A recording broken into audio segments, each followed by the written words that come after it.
پیښور پریس کلب مخامخ دغه احتجاجي مظاهره د خیبر پښتونخوا لرې پرتې جنوبي ضلعې ټانک خلکو را جوړه کړې وه او دوی ویل په دې ترقي یافته دور کې هم موږ د کاڼي د زمانې ژوند کولو باندې مجبوره یو.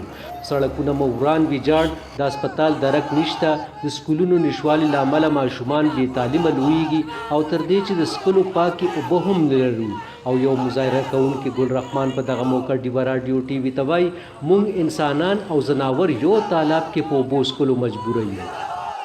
موږ دا تاسو پکچر ګورئ که نه دا دغه باندې داسې تالابونه دي، هغه هلته اوبه راځي، تالابونه موږ چې کومه ده ډکوو هغې کې بیا جناور هغه ځای کې اوبه څښي او موږ د هغه ځای نه په خرو باندې په دغو کې چې کومه د ریړیو کې دا څیزونه وړو اوبه هلته او موږ یې څښو.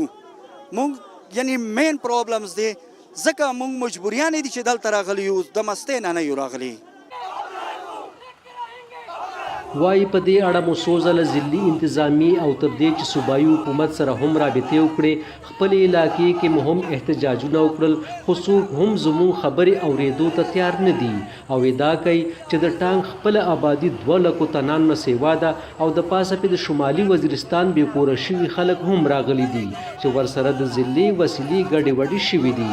او په دغه موقع د ټانک ضلعې نایب ناظم آفتاب بلوچ هم موجود و چې تړاو یې تحریک انصاف سره دی. وایي که حکومت زموږ د څښلو د اوبو ستونزه هواره نه کړه نو خپل احتجاج کې به نور هم اضافه وکړو. مونږ دلته 8 بجې نه راغلي یو، دلته احتجاج کول لګیا یو.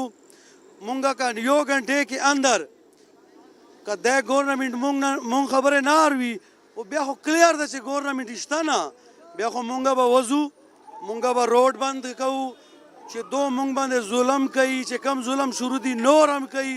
دا مونږ رایټ دا مونږ رنګلی یو، مونږ خپل رایټ چې حاصل نه کړو ترا پورې به واپس نه ځو. د اخري خبرونو تر مخه دغه مظاهرچیانو د پریس کلب مخې ته پرلتونه غځولي دي، خو د حکومت له اړخه څوک هم دی سره خبرو له نه دی راغلی او دی وایي تر هغې به دلته ناست یو تر څو چې موږ سره حکومت د مسلو د هواري کومه غوسه ژمنه نه وي کړي. د همکار هاشم علي سره مدثر شاه، وایس آف امریکا، ډیوه راډیو ټي وي، پیښور.